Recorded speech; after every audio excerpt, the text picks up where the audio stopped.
Hello, boys and girls. Got another video for you fine folks on the internet. Today, another installment in the Matthew Buckley Talks music series. Looking at another album by Miss Joni Mitchell, the release following her album For the Roses, 1972. This one today is Court and Spark, released in January of 1974 on Asylum Records, on vinyl, 8-track, and cassette in US, UK, Canadian, Spanish, South African, New Zealand, German, Greek, Japanese, Australian, Israeli, Netherlands, French, and Italian. So that's 14 markets. Simultaneously issued by Elektra Records as an Israeli import vinyl, and also by Continental Records as a Brazilian import. Concurrently issued by Asylum as a quadraphonic vinyl. In 1975 they repressed the quadraphonic vinyl, and then in the next year there were, in 1976, reissues in US, UK, French, and German markets. A couple years later, in 1978, an Italian repress hit markets. And then a couple years later, there was actually an Asylum Records Nautilus Recordings half-speed mastered stereo superdisc reissue in 1980. And 4 years later, the album was given its first CD issue by Asylum Records Warner Pioneer Corporation for US, UK, European, and Japanese markets. The next year, there was a Spanish cassette reissue in 1985, and the same year, a US vinyl reissue as well. 3 years later, in 1988, there was a Japanese CD reissue, and concurrently there was a US cassette reissue. A couple years later, in 1990, the CD was reissued for US and European markets, and in 1990 as well, Elektra Records issued a Canadian and Japanese reissue of the CD. The next year, in 1991, Asylum and Elektra Records actually issued a Brazilian vinyl reissue. And the next year, in 1992, there was a DCC Compact Classics US 24K Gold CD reissue. And then a few years later, in 1995, there was an Elektra Records Japanese import reissue on CD, and there was another one subsequently in 1997. And that same year, there was actually a DCC Compact Classics limited edition numbered 180-gram vinyl reissue. And a few years later, 5 years later, I should say, in 2003, there was the Canadians got the first HD CD issue of the album. And then 3 years later, there was an Asylum and Elektra Records Japanese CD reissue. 3 years after that, in 2009, Asylum Records partnered with Rhino Vinyl for a 180-gram vinyl reissue of the album. And a couple years later, there was a paper sleeve HD CD reissue for Japanese markets. And most recently, the album was reissued by Asylum Records in collaboration with Rhino Records on 180-gram vinyl for UK and European markets. So a little background on the album itself. After the release of her previous album, For the Roses, in 1972, which I discussed in my previous album review, so check that out if you haven't seen it. After that album, Joni Mitchell dedicated several months to writing and recording the songs for her following project, particularly to explore her growing interest in jazz-influenced musical styles.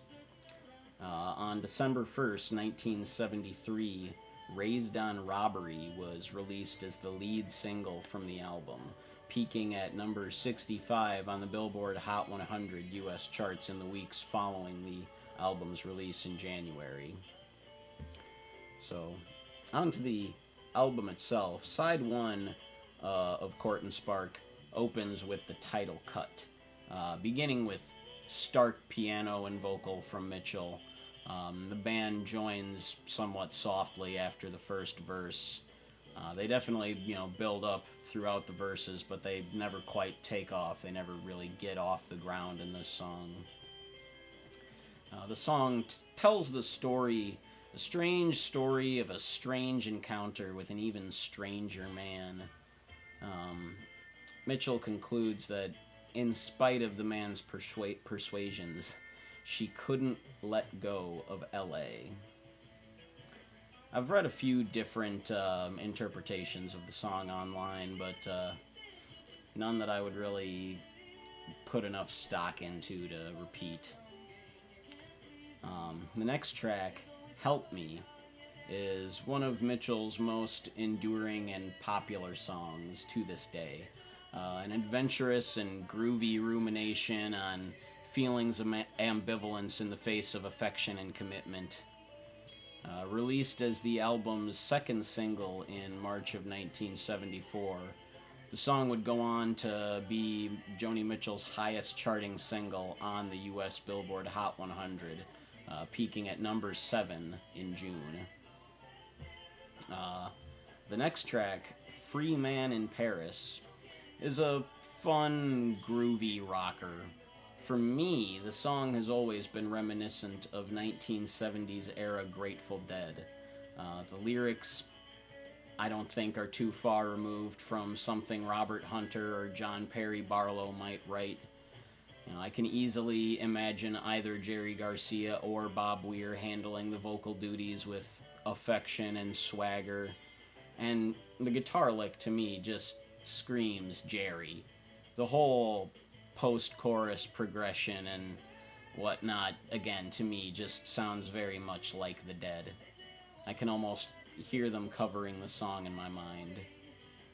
All this being said, lyrically, the song is attributed by Mitchell herself to being written from the perspective of her friend and Geffen Records founder David Geffen, playfully poking fun at his desires to escape the responsibilities of managing a record label and dealing with industry phonies, to put it one way. According to Mitchell, Geffen actually went so far as to ask her to remove the song from the album's final sequence, but she, of course, refused. And the next track, People's Parties, has a real fun rhythm. The vocal melody that Mitchell sings is just delightful. The vocal layers in the coda as she sings, laughing it all away, is simply otherworldly. The lyrics detail a social event attended by various artists whom Mitchell sings of feeling unable to relate to, feeling like she's simply fumbling about in their company. She wishes she had more sense of humor, keeping the sadness at bay, throwing the lightness on these things, laughing it all away. Fantastic writing. The following track, The Same Situation, seems to stumble directly out of the ending of the previous track. One of Mitchell's better-known songs, ruminating upon being the eye of someone's affections and desires. Mitchell herself has said that, without naming names, the song is a portrait of a Hollywood bachelor and the parade of women through his life. How he toys with yet another one. In the first verse, Mitchell sings of checking out her sex appeal in the bathroom mirror and wondering about the sincerity of her man's words of love. The second verse shifts the focus as she sings of sending up her prayer to a heaven full of astronauts and a lord on death row, and sings about the millions of lost and lonely ones calling out and clamoring to be found, caught in their struggle for higher positions and their search for love that sticks around. The second verse, or the third verse, shifts back to the personal scale. Mitchell singing of how her man weighs the beauty in the imperfection to see if she's worthy, likening what she describes as his weapon-like desire for truthfulness to the demand of the church, of a cop, or of a mother. It's very good writing. The fourth verse features one of the most memorable lyrics of the album. Still, I sent up my prayer, wondering who was there to hear. I said, send me somebody who's strong and somewhat sincere. Good stuff. Lovely piano, regal voice, great song. And side one. And side two opens with Car on a Hill. Brassy horns burst out into a smooth groove, and in a strong but relaxed voice, Mitchell sings about wanting to see her man's car on the hill. Or more accurately, waiting, I should say, to see her man's car on the hill. By all accounts, this song was written about Jackson Browne, with whom Mitchell had a hot and heavy relationship in the early 70s. She sings, he makes friends easy. He's not like me. I watch for judgment anxiously.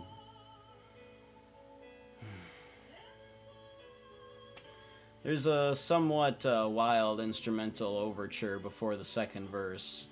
The vocal arrangement is incredible, and the band plays some very jazzy, mysterious sounding music leading into the coda. This is a definite highlight of the album. And the next track, Down to You, is a much more reserved piano ballad. There's some magnificent lyricism throughout, touching on the nature of duality in people's personalities, influences of alcohol on inhibitions, tendencies of self-isolation, and just degrading relationships. There's so many lyrics worth highlighting that if I were to begin quoting, I would just recite the entire song for you. But this has many of my favorite of Joni's lyrics throughout. There's an extended, spacey instrumental interlude before the last verse featuring unique sounds and unusual instrumentation. This song actually was even awarded in 1975 with the Grammy Award for Best Arrangement Accompanying Vocalist. The next track, Just Like This Train, is another highlight of the album. Upbeat and groovy instrumentation coupled with a confident vocal.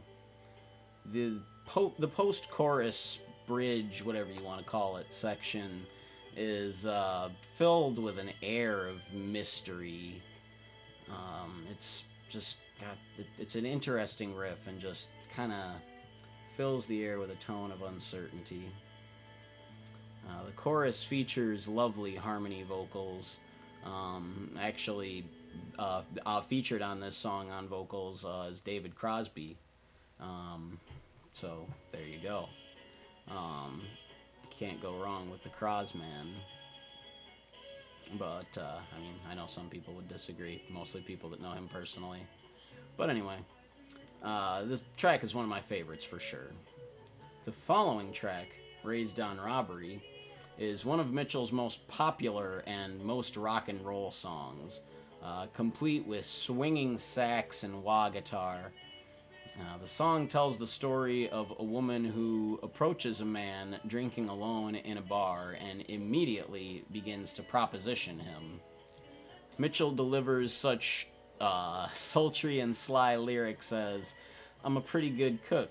I'm sitting on my groceries. Come up to my kitchen. I'll show you my best recipe. I try and I try, but I can't save a cent. I'm up after midnight cooking, trying to raise my rent." It's getting hot in here, and it's not just me. It's some great stuff. And after relaying a bit of her backstory, the woman in the song is left alone by the uninterested man. Mitchell sings with such reckless abandon, and the band plays fantastically. The band just cooks. It's great stuff. The next track, Trouble Child, begins with one of Mitchell's heaviest riffs, a very catchy theme that snaps the listener into a legitimately crunchy groove at the end of each verse. I know it's almost kind of a meme level joke to describe, bass or a groove as crunchy, but you hear this song and it does crunch. Dun dun dun dun dun dun dun dun dun. It's heavy for Joni, but I love it. By the end of the song, the riff has become almost hypnotic. Mitchell's dreamy vocals throughout the song, giving it a real subtle psychedelic quality. The whole song is permeated by a definite, undying sense of uncertainty. There are somewhat distant-sounding horns that transition directly into the following track, Twisted, a very jazzy cover song of a vocalese tune by Annie Ross, originally set to a tenor saxophone solo by, Wardell Gray, themed around satire of psychoanalysis. Mitchell said in an interview that she figured she had earned the right to sing it after going through analysis for a while. She claimed to have initially considered including the song on the For the Roses album, but ultimately felt it didn't fit the album's tone, which I wholeheartedly agree with. And even on this release, she said that she considered it something of an encore to the actual album. And fun fact, the song also features the voices of world-famous stoners Cheech Marin and Tommy Chong. And with that, we end side 2 and the album. So, final thoughts. This is another near flawless album from Joni Mitchell. This record embraces her growing fascination with jazz, simultaneously incorporating more of a swinging rock sound than her previous albums. There are less acoustic guitar-based songs and more full band grooves. That being said, there's still a healthy base of piano-centered ballads. The album also, it features several jazz players, from saxophonist Tom Scott's jazz fusion band, the LA Express, drummer John Guerin, bass player Max Bennett, guitarists Jose Feliciano and Larry Carlton, keyboardist Joe Sample, among others. And also featured, as I mentioned, are David Crosby and also Graham Nash, who provide backing vocals on a couple of songs, Crosby and Nash together on Free Man in Paris, and as I previously mentioned, Crosby on Down to You, accompanied by Susan Webb. These session collaborators, coupled with Joni's artistic development, make this album much less a folk rock and pop record in the vein of For the Roses, and more of a rock jazz singer-songwriter record. So, a little closer look here for you guys at the cover. It's got an embossed cover. Probably can't make out too well with my crappy camera the title, but it's embossed, so you can definitely feel it with your fingers. And the cover art is a painting by Joni Mitchell. Lovely, dinky little artwork. The back is pretty basic, nothing really in the main space, and it's just got the song sequence and musician credits.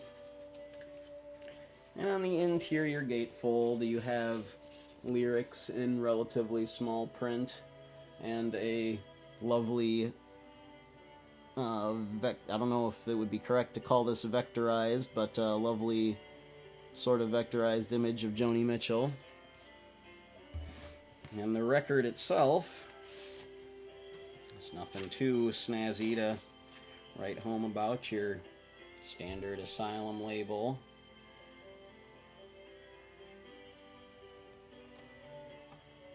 Side B. So yeah, as I said, this is a stellar album. I really can't say if for me it's better or worse than For the Roses. It's definitely different, as I have said a couple times in this video. It's got more energy, per se. I'll say it's definitely a little bit more of a daytime or early evening album than For the Roses, which strikes me as more of a late night listen or an early morning listen. This is definitely, something for, midday or thereabouts. But all things considered, I would definitely rate this album 9 out of 10 all around. It's great. It's got, again, some of her most popular big hits, enduring hits, and it's also got a few deeper, more unconventional cuts. So this is highly recommended listening for anyone curious about the Joni Mitchell rabbit hole. So now that I've rambled for 21 plus minutes here at you, let me know in the comments below. Have you heard Court and Spark? Are you familiar with this or any of Joni Mitchell's other albums? Are you familiar with Miss Joni Mitchell? And if you aren't, you should check out my previous video detailing For the Roses. I go into a little more background on Joni personally than just the album. But that being said, I appreciate any and all viewership for anybody who's tuned in and watched all the way through. Thanks for tuning in. And keep your eyes peeled, because I'll keep the content coming at you. This has been Matthew Buckley Talks Music with Court and Spark by Joni Mitchell. Music is the best.